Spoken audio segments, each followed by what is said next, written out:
downfall. Linda was never the good witch. Gossip and spreading rumors will be your downfall. She threw her into the dead ditch. Jealousy makes you lose everything, that's the cost. How about you just stay in the land of the lost? Besties with the witch of the west. Hate on us, but you're still obsessed. Getting you to be the big bad villain, babe, go get a psychoanalysis. Because I know I'm one in a million, but it's fine, I'll be your protagonist. You're talking too much, we can all hear your whispers. Calling us wicked is a little insulting. You gave them to her, but you can keep the rest with birds. Thought you were a girl's girl, but that's just disgusting. You can call me the bad witch, but I'm not the snitch. So tell me which is which? Which is which? Which is which? Which is which?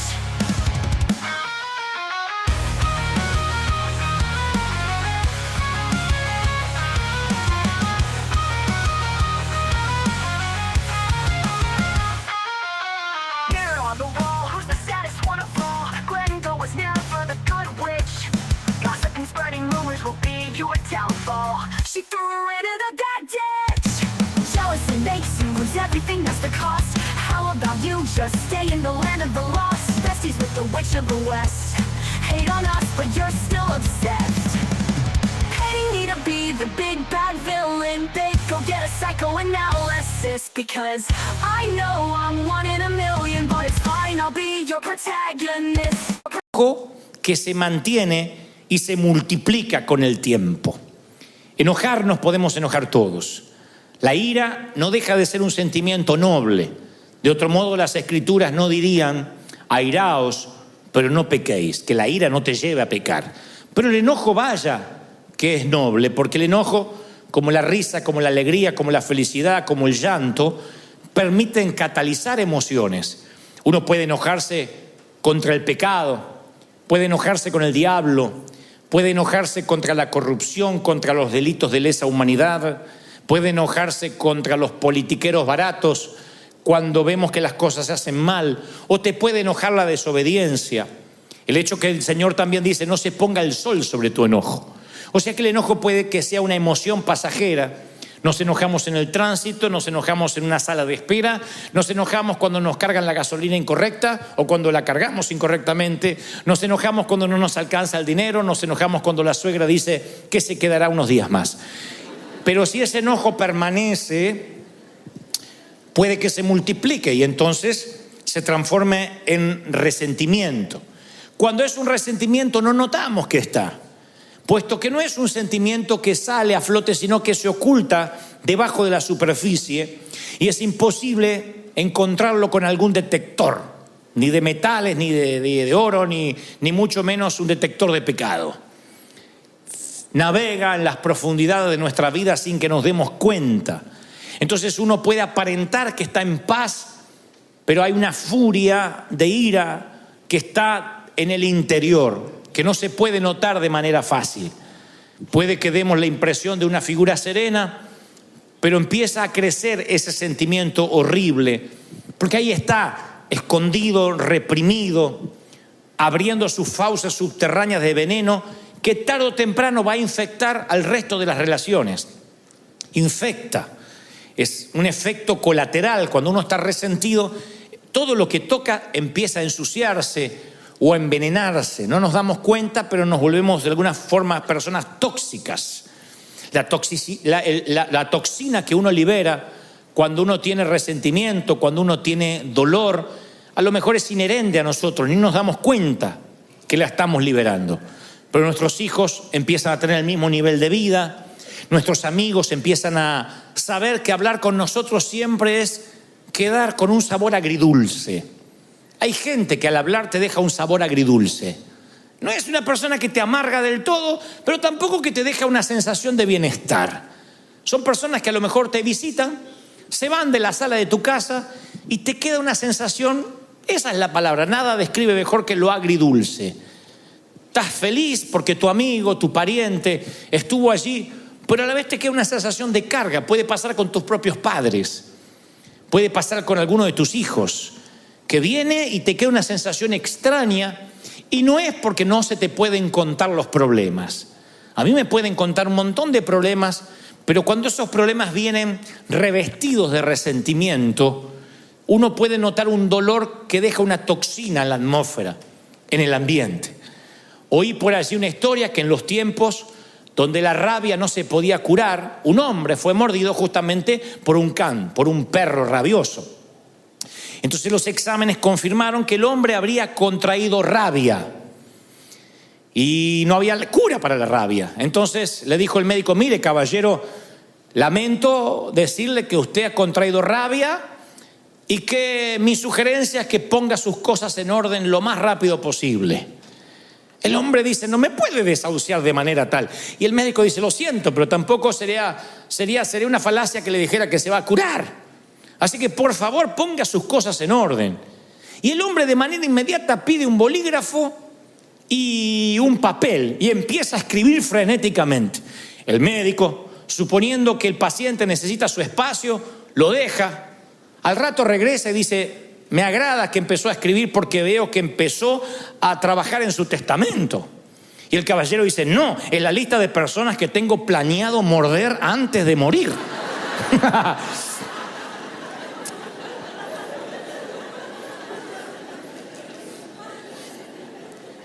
Entonces los resentidos son aquellos que fueron mordidos alguna vez y canalizan su energía mordiendo a otros. Y los transforma en personas permanentemente enojadas. En un enojo que no se va cuando se pone el sol, sino que permanece. Vino como un visitante, luego se quedó como un intruso y hoy es un huésped permanente, el enojo. Son los que se enojan por todo, por cualquier cosa. Por el calor, por el frío, por la montaña, por la nieve, por los autos, si hay tránsito, si no hay tránsito, todo. Porque todo lo que se le viene a su mano para hacer o se le pone enfrente termina siendo la gota que rebasa un vaso que ya viene lleno. Termina siendo el efecto residual de otras situaciones del pasado. Y dicen los médicos, porque yo siempre trato de asesorarme de no predicar algo que nada más tenga un contenido espiritual y que digan: bueno, eso porque tú lo crees. Si bien vivimos por fe y esto se trata de un mensaje espiritual, a mí me gusta cuando además lo espiritual está respaldado por los científicos, porque por un lado o por el otro tienes que terminar creyéndolo. Así que yo me pongo a ver por qué gente vive profundamente enojada y qué significa eso en su físico. Y entonces hablan de que cuando alguien vive con un enojo permanente, graba profundas líneas en sus rostros, que no son las arrugas de un buen vivir, son líneas de ceño fruncido. Cuando te ríes mucho, se te hacen acá, marcas acá como el Joker. Cuando te enojas mucho, se te hacen un montón de líneas acá. Y la trompa te sale como pato, como Lucas, cuando te enojas. Y entonces dicen las personas que estudian estos comportamientos, el resentimiento hace que los rasgos se endurezcan. ¿Saben lo que son rasgos duros? Endurecer los rasgos no es necesariamente lo que ocurre con el correr del tiempo. Eventualmente todos envejecemos. El tema es cómo uno envejece. Los rasgos blandos son los rasgos que tiene un niño. Cuando uno conserva los rasgos blandos, aunque tenga 50, 60, 80 años, tiene una cara de paz, una cara angelada, una cara donde el resentimiento no hizo un habitáculo.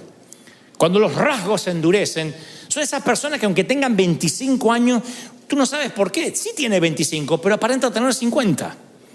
Porque sus rasgos se endurecieron, su ceño se frunció. Y eso tiene que ver con la manera en que el cuerpo cataliza el resentimiento, la falta de perdón. Por otra parte, dicen los médicos que la falta de perdón o el resentimiento encorva los hombros, encorva la postura corporal, cambia porque uno lleva un peso espiritual. Ellos le dicen un peso anímico, pero es un peso espiritual. De manera que uno se encorva, en vez de estar paradito derecho, uno tiende a encorvarse. Van a ver que la gente resentida cada vez se hace más chiquita. Cuando yo doy estos síntomas, o los muestro, lo primero que se nos viene en la cabeza es: ¿quién quiere tener un estilo de vida así? ¿Quién quiere vivir encorvado, con los rasgos duros, con el ceño fruncido? Nadie. ¿Quién elegiría vivir ese estilo de vida? Nadie. Sin embargo, el resentimiento entra a veces sin nuestro consentimiento y después nos acostumbramos a vivir con él. Si vas a buscar en la Biblia la palabra resentimiento, no está, no aparece en las concordancias. Es un término relativamente moderno, acuñado hace 2 siglos atrás. Pero Pablo, el apóstol, utiliza una frase que se acerca mucho al significado de manera sorprendente. Y cuando les diré dónde, se van a sorprender más todavía. En el capítulo del amor aparece lo más parecido al resentimiento. En 1 Corintios 13, donde está la prosa más elegante acerca del amor, allí aparece semi-escondido lo que sería contrario justamente al amor puro, el resentimiento. Es aquel versículo 5 donde dice: el amor no hace nada indebido. Claro, esa es la traducción, en este caso al español. El amor no hace nada indebido. Sin embargo, en el original griego, en el hebreo también tiene un significado, pero en griego me gusta más porque se asemeja a lo que realmente es la amargura o el resentimiento. El original dice logizomai, Logizomai, logizomai. Entonces dice, el amor no es logizomai. Y uno diría, ¿qué es eso? ¿Qué no es logizomai? Bueno, es una palabra de los contadores públicos certificados de la época. En el primer siglo, cuando la gente tenía una deuda que no podía pagar y se transformaba en un moroso constante, no iba a collection, ni le llegaban cartas de desalojo. Había contadores que anotaban su deuda en lo que se llamaba un libro mayor de contaduría. Y esa deuda era escrita en tinta, con una pluma. O sea que no se podía borrar, quedaba parte de tu background. Vivías como moroso o como un mal pagador el resto de tu vida. Algo así como el background que podemos tener nosotros ante la ley. Alguien que comete un ilícito o un acto delictivo, inmediatamente eso forma parte de su hoja de vida. Y aún así pagues tu sentencia, pagues tu deuda con la sociedad, cuando salgas de la cárcel, aun cuando cumpliste, insisto, tu condena, cruzas una luz en rojo, inmediatamente el policía coloca tu placa o tu nombre en su computadora y le aparece que estuviste en la cárcel y por qué razón. Eso se llama tus antecedentes penales. En el primer siglo no había un sistema computarizado de antecedentes penales, pero había un libro mayor de los contadores que era justamente lo que el apóstol dice, el logizomai. Y Pablo dice, en el verdadero amor no hay libros contables, no hay contaduría, nadie te lleva la contabilidad de tus metidas de pata. El verdadero amor no publica tabla de posiciones, quién salió primero y quién salió segundo. El verdadero amor no hace lista de a quienes tienes que morder. El verdadero amor, y esto le da título al mensaje, se acuerda de olvidar. El verdadero amor te dice, acuérdate de olvidar. No lleves libros contables de lo que te hicieron, cómo te hicieron, cuándo te lo hicieron. Porque el verdadero amor no lleva contabilidad. Eso es cuando se traduce en el verdadero amor no hace nada indebido. Dios se olvidó y se olvidó de que se olvidó. Y te dice, acuérdate de olvidar. David, el hombre conforme al corazón de Dios, que en los asuntos del corazón era ¿qué puedo decir? El Pablo Cortázar de la época. Era Gabriel García Márquez. Con el mayor respeto que me merece David, no lo estoy comparando con estos autores, pero digo, el escritor del amor por excelencia. Sus salmos podrían componer millones de canciones hasta la fecha. Y este campeón del amor y este hombre conforme al corazón de Dios está en el lecho de muerte, David, y hace entrar a su hijo Salomón al cuarto y le da un consejo final. ¿Qué creen que le dice? ¿Cómo batallar, cómo pelear sus batallas, cómo luchar contra el orgullo, cómo no pecar? No creerán cuál es el consejo que le da en el último aliento a Salomón. Primera de Reyes 2:5 nos deja un registro de esas patéticas palabras. Y perdonen que les estoy bajando de la cúspide a David, pero David, así como era el tremendo hombre del Señor, también tenía un montón de fallas, y entre ellas esta. Le dice a su hijo, ya sabes tú lo que me ha hecho Joab, hijo de Sarvia, lo que le hizo a 2 de mis generales del ejército de Israel, a los cuales él mató, derramando sangre en tiempo de paz. Así que tú, Salomón, harás conforme a tu sabiduría, pero no dejes descender las canas de este hombre al Seol en paz. El hombre más grande de su época se está preparando para ir al encuentro con su Dios. ¿Y qué sabiduría imparte un viejo rencor de años que no se lo quiere llevar a la tumba y le quiere pasar el libro mayor de un rey y la perpetuación generacional de una falla de carácter se la pasa a su hijo, a su sangre? Le dice, no permitas que Joab muera de muerte natural. Yo me estoy yendo, pero hazme el favor de que pague con su vida por el dolor que me causó en vida. Impresionante, ¿no? Ese es el lado de David que no quisiéramos hablar ni enfrentar, pero es el lado que tampoco nosotros quisiéramos enfrentar. Porque cuando uno está resentido, sin querer, transmite esa atmósfera de resentimiento a los hijos y a los nietos, y si Dios lo permite, a los bisnietos.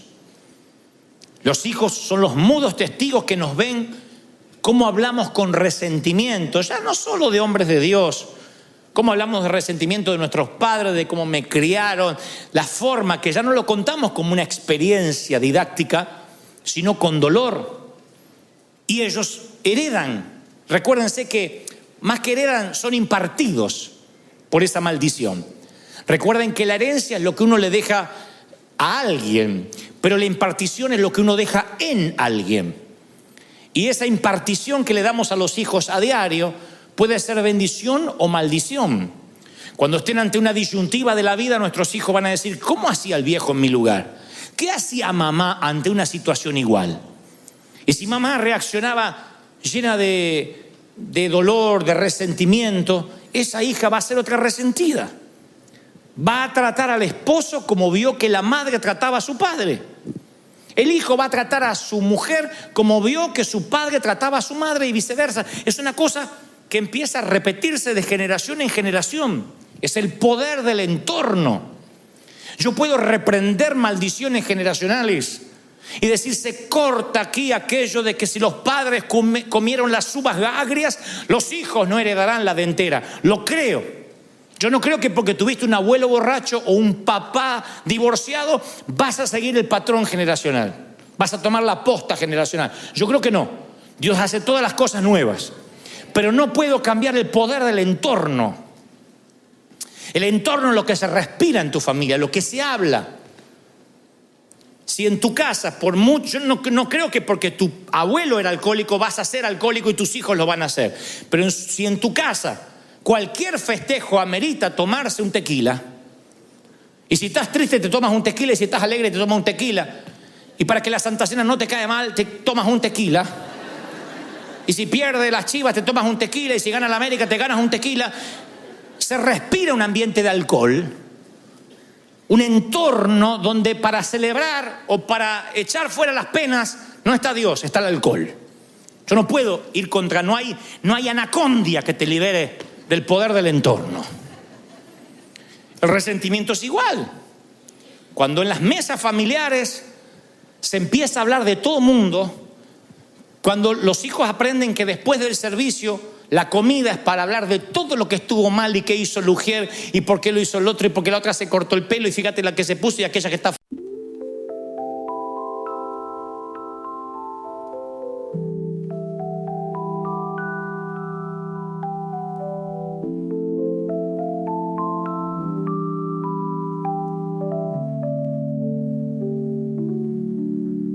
Tonight is our story. I see the twinkle in your eyes. I'm trying to say sorry, but I don't know how to apologize. I try to reminisce on all the good times that we shared, but then I start to miss when you actually cared, when you cared about me. I think we're way off course, and I'll take all of the blame. I'm trying to show remorse because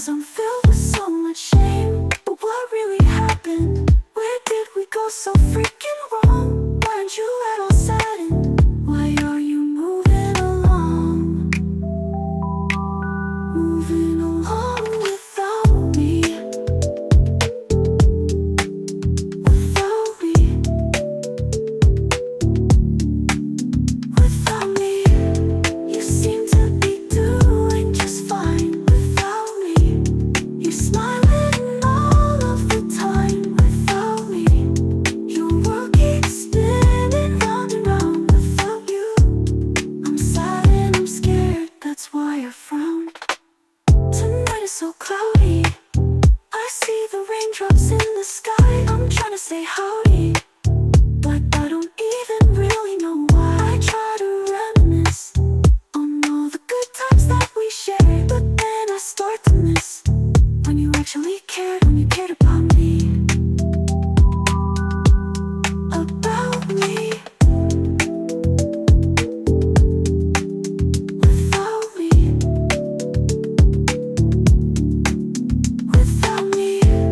You seem to be doing just fine. Without me. You're smiling all of the time. Without me. Your world keeps spinning round and round without you. I'm sad and I'm scared, that's why I frown.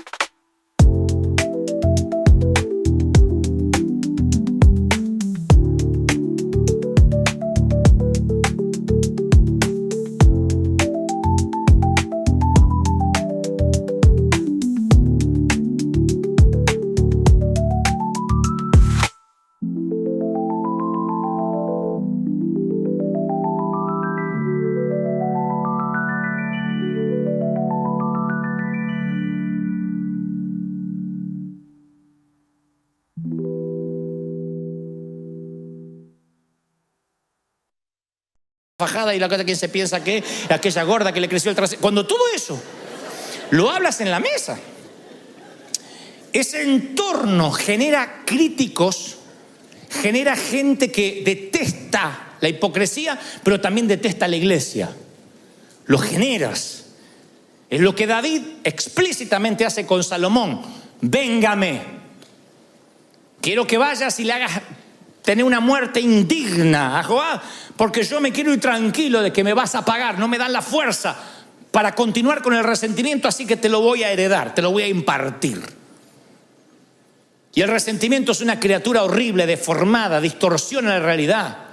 Nos mantiene encadenados al pasado. Junta un montón de ayeres y te perderás un montón de mañanas. ¿Quién quiere estar encadenado al pasado? Y yo soy muy cuidadoso cuando hablo de resentimiento y de perdón, porque estuve mucho de ese lado y escuché a muchos predicadores decir: tienes que perdonar, perdona si tienes el corazón del Señor. Y a veces las historias son tan retorcidas, a veces lo que le ha pasado a la gente es tan doloroso que hasta gritar desde aquí perdona y se acabó suena una subestimación a lo que te pasó. Como diciendo, ¿qué importa que te violaron sistemáticamente desde los 9 hasta los 15 años? Con el beneplácito de tu mamá que sabiendo no hacía nada. Bueno, es un detallito. Claro, la que le pasa dice, este no sabe lo que está hablando. Como se ve que nunca le pasó, nunca le abusaron a un hijo mínimamente. Entonces yo respeto el dolor. Yo entiendo que lo que te pudo haber pasado es una cosa espantosa que no quieres recordar. Ahora, justamente por eso, ¿mereces anclar tu vida a esos años oscuros? ¿Quién se merece eso? ¿Mereces que tu vida sea un parteaguas desde lo que te pasó en adelante y que a partir de ahí nunca más vuelvas a ser feliz? Por mucho que odies a ese abusador, a ese ex esposo, a ese ex jefe, a los padres que te abandonaron, al padrastro, por mucho que tengas resentimiento, ¿mereces vivir anclado en el pasado? Nadie lo merece. Ni tú ni yo nos merecemos eso. Porque tarde o temprano, ojalá la amargura quedara en nosotros, pero tarde o temprano la empezamos a impartir sin darnos cuenta. La amargura y el resentimiento se describen a través de muchas palabras ilustrativas, pero la más perdurable es la que encontramos en Hebreos 12:15. El escritor a los hebreos dice: mirad, no sea que alguno deje de alcanzar la gracia de Dios. Pregunto lo que pregunté esta mañana: ¿habrá alguien aquí que ose decir que no necesita el perdón de Dios hoy? ¿Habrá alguien que diga, no, es que yo vivo puro, la verdad es que no sé ni para qué murió Cristo por mí, porque yo soy tan santo e impoluto? ¿Habrá alguien que diga yo no peco, hoy no pequé, mis pensamientos son puros. Yo creo que todos necesitamos un regaderazo de gracia. A diario. Todos. Nos incluye a todo mundo. Y fíjense qué peligroso lo que escribe el escritor de los Hebreos, que dice, no sea que alguno no alcance la gracia. No sea que alguno no sea perdonado. Y uno dice, a ver, ¿qué va a decir? ¿Qué es lo que no tiene perdón? Bueno, dormirse en un sermón de Dante podría no tener perdón.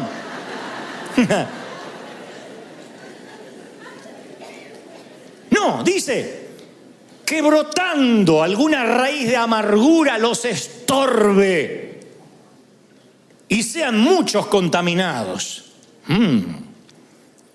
Para que una raíz de amargura brote, la amargura tiene que estar subterránea, si no, no brota.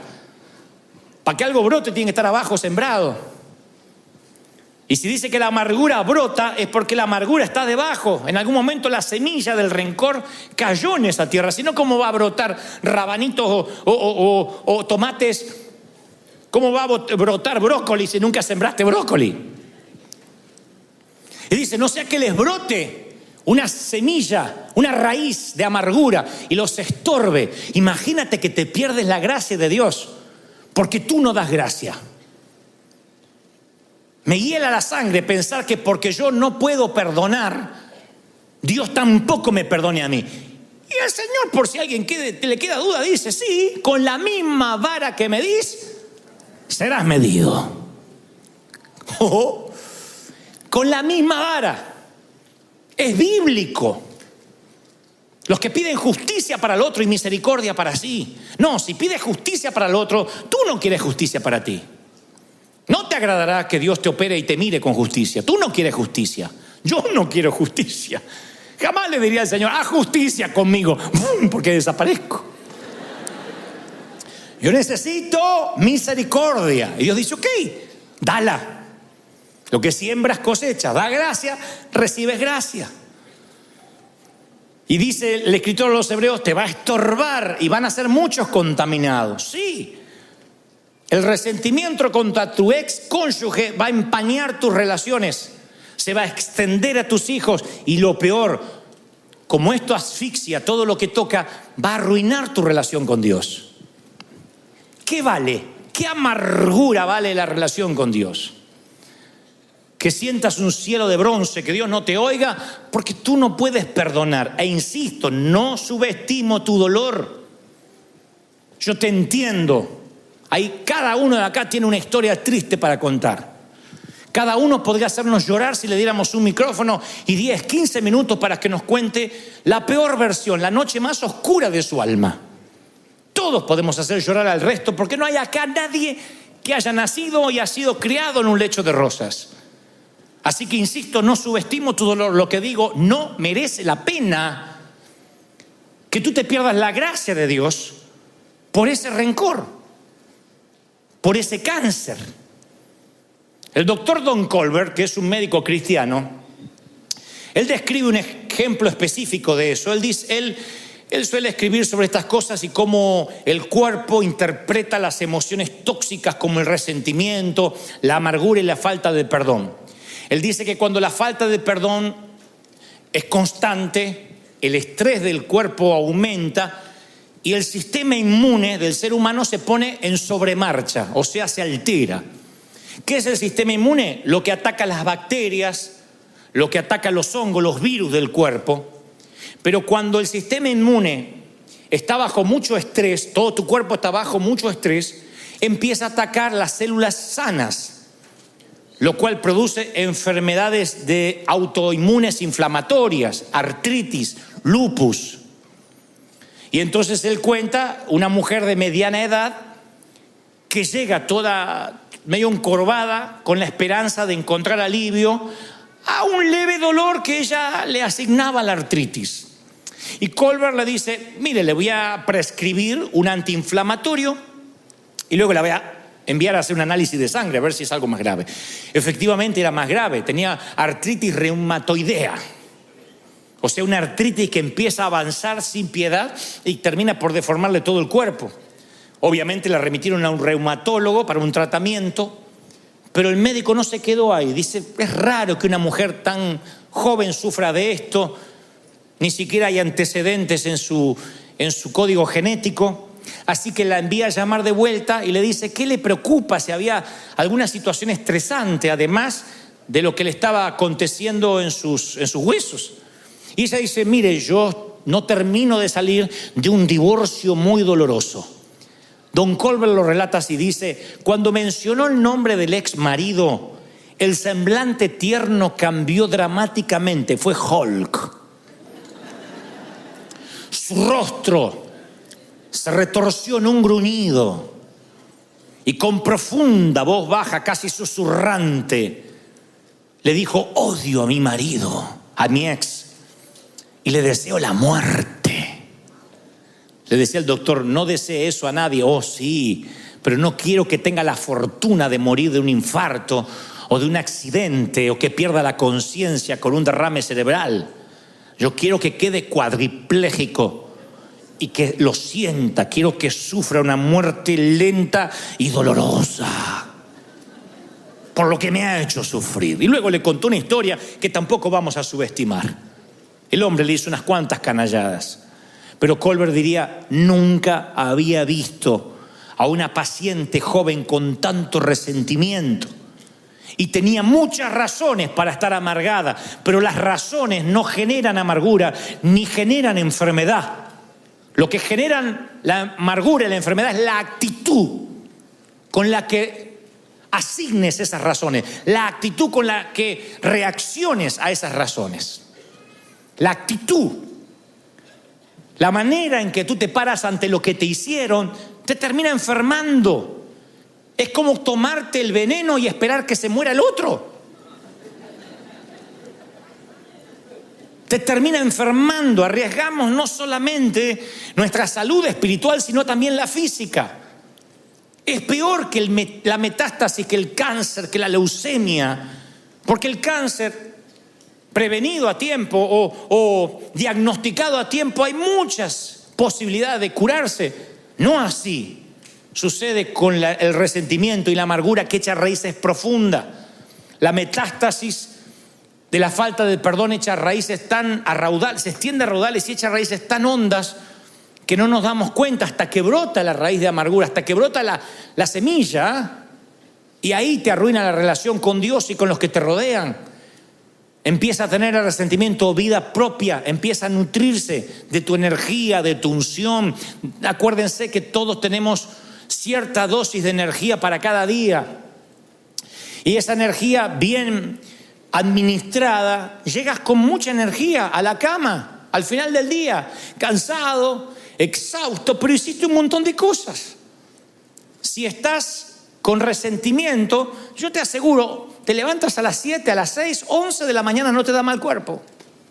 A las 11 de la mañana se te parte la cabeza, lo que sueñas es, te arrastras todo el día hasta llegar a la cama.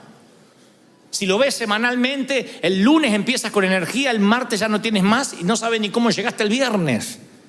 ¿Qué te drena esa energía? Los problemas. Problemas tenemos todos. No eres ni el primero ni el último que puede tener un problema matrimonial, problema con los hijos, problema con falta de dinero. Bienvenido a la vida real. El tema es la actitud que tomes ante los problemas. No significa que los ignores, significa de que no se te hagan raíces de amargura. Enójate y deja ir el enojo antes que se ponga el sol. Porque hay un momento que tú tienes la amargura y hay otro momento que la amargura te tiene a ti. Ya no es algo que tienes, es algo que te tiene a ti. Y ese es un costo emocional que tú no puedes pagar. Tú tienes cierto presupuesto emocional que se te asignó, no lo dilapides. Se te da un presupuesto y no está en tu presupuesto ofenderte. Porque es un gasto que te deja en rojo. No gastes en ofenderte, porque te roba lo mejor que tiene. No está en tu presupuesto emocional el poder ofenderte. Y tú dices, bueno, ¿y cómo hago para extirpar esto? Bueno, yo te voy a dar la solución, por lo menos lo que el Señor me decía ayer cuando me mostraba que los iba a traer y que tenía que darles este mensaje. Número 1, quiero que pienses, porque yo lo he hecho muchas veces, ¿Por qué guardamos resentimiento? Los médicos creen que el resentimiento le da a las personas un sentido de superioridad sobre aquellos a quienes odian. Porque seguir pensando en el error que el otro te hizo te hace sentir un poco superior. Como decía el Señor de aquel que oraba y se golpeaba el pecho y decía: Señor, qué bueno que no soy como estos. Te da un espíritu de superioridad.